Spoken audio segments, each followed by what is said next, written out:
si Morris Sandugan, taga Cavite po ako. Ako po ay nagkasakit noong June. Bago ko po umpisa yung sakit ko, ako po ay nasa 300 pounds po ako dati. So imagine kung gaano po akong kalaki. Malaki ako talaga. And then 2 weeks before na ma-hospitalize ako, hindi po ako makakain. Pati tubig ko, sinusuka ko. So from 300 pounds, bumaba po ng 66 kilos ang aking timbang. So kung sa pounds po yun, nasa mga 130.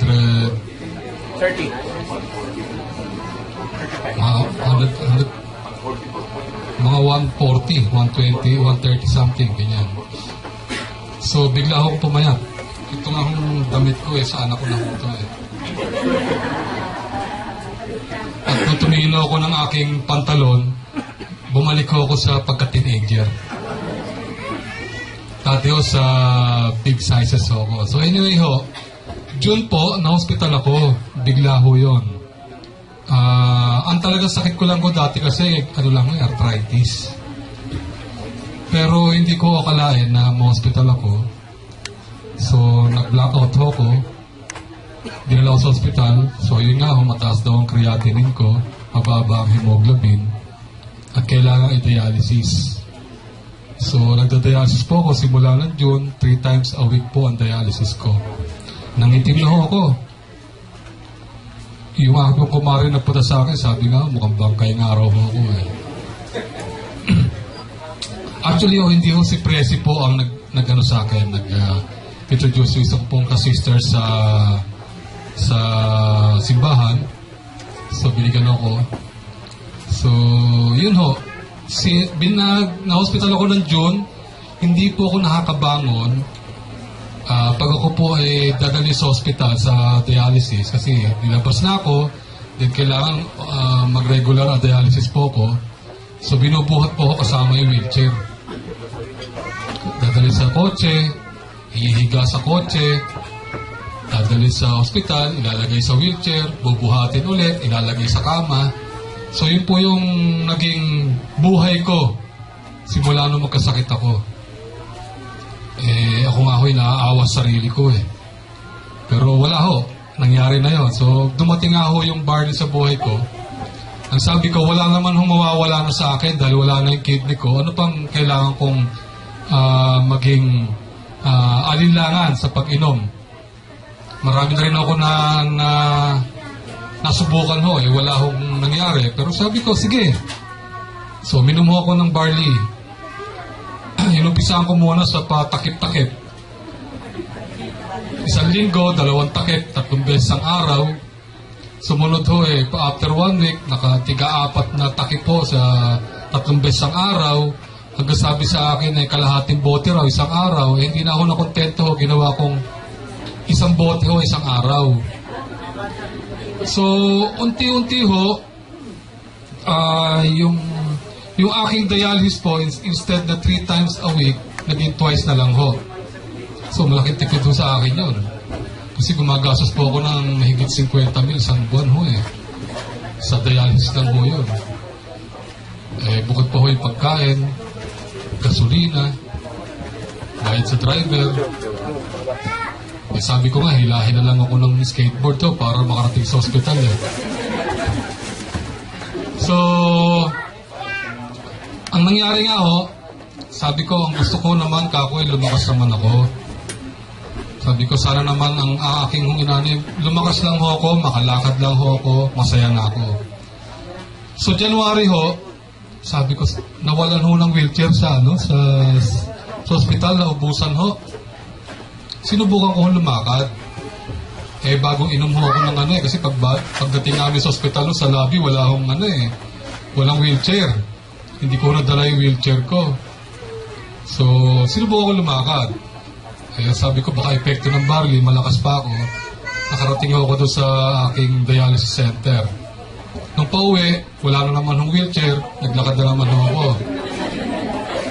Sabi ko, sinusubukan ako So, nakapaglakad ako unti-unti. So, sabi ko, baka kaya ko na pala. So, naging bedridden ako from June to January. And then January ho, nag-start na ako maglakad. Ngayon ho, nakakarating na nga ho ako rito. Pero hindi ako naglakad simula sa amin. May sasakyan naman ho. At yung pong mga, kasi ho, ako itong kamay ko, kita niyo, napapansin niyo may bukol. Dati ho, isang buong kamay yan, parang gloves. Lumiit na ho. Ito, sa kaliwa ko, pag napansin, open ho yan eh. Ito, pag naglalaro kami anak ko, itong close, itong open. Pumutok na ho yung ibang bukol po rito. At saka sa tuhod ko, may mga bukol din ako. Ito ho, ang tawag dito, topile po. Ito yung uric acid na dumadaloy sa dugo. At pag napunta ho sa mga joints, tumitigil ho siya, nag-crystallize. Ito rin ho yung cause ko kung bakit ho ako nagkaroon ng kidney failure. Kasi yung crystal po, nabuo sa aking kidney. So, nabarahan na ho yung kidney ko. At ang maganda pa ho nito, nung ako dialysis, kumunti po yung pag-ihi ko. Kung dati ho, normal na malakas ang ihi, 3 times a day, nakakaihi. Nung dialysis na po ako, kumunti na po yung ihi ko. Tinanong ko sa doktor, bakit gano'n? Gano'n daw talaga, dialysis. Nangangati ho ako, tapos nangingitim na ako. Sagot sa akin ng doktor, bakit gano'n? Sagot sa akin, talagang gano'n ang dialysis. So, nakadalawang palit po ako ng doktor kasi puro yun ang sagot isang doktor, talagang gano'n ang dialysis. Lumipat ako ng doktor, sabi sa akin, gano'n talaga ang dialysis. Pero hindi ko napansin na nawawala na pala yung pangangati ko at medyo gumanda na raw yung kulay ko. Hindi na ho ako kulay talong. Ang dialysis kasi kulay talong. Totoo po yun. May mga kasamahan ko ako doon sa center na kulay talong mo talaga. Masarap na ako isalsal sa bagoong eh. So, ang ano ho, ayan, nagputukan na ho yung aking mga bukol. Lumalabas o puti ho to kung kayo nakakita ng parang cement sa ginagamit sa tiles. Ganoon po na medyo maligas-gas. Grout pa, parang grout. Grout, grout. So yun po yun. At ngayon po, eto nga ho, nakakalakad na ho ko. Yung misis ko ho, nasa Amerika ho ang misis ko.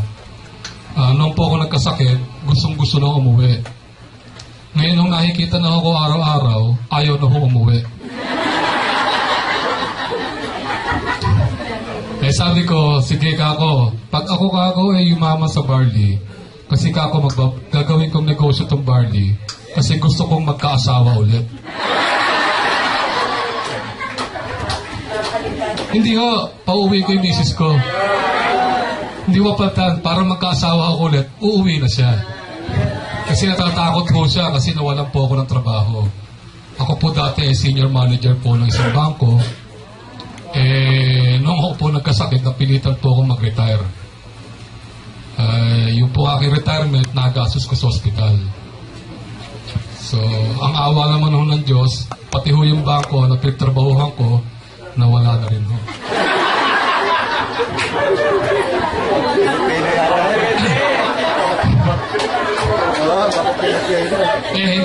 Hindi ko na ho kayang gamutin ng barley ho yung bangko. Wala tayong nagagawa. So yun po, ngayon po ako po nagsishare sa dialysis center namin, UMC at saka din sa Las Piñas. At saka po, sinishare ko na rin po doon sa mga kaibigan ko.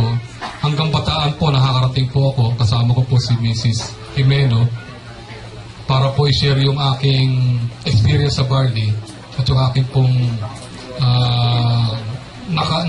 nakuhang kalakasan po. Sa akin ho, yung paglakas, yun po yung aking talagang mindsetting eh. Yung bukol ko ho rito, bonus na lang ho to sa akin. Kung ako po gumalaw ho lahat ng mga daliri ko, bonus na lang din ho yun. Kumbaga sa chicken ho, sa KFC, gravy na lang ho yun. Maraming pong salamat at sana po meron po tayong natin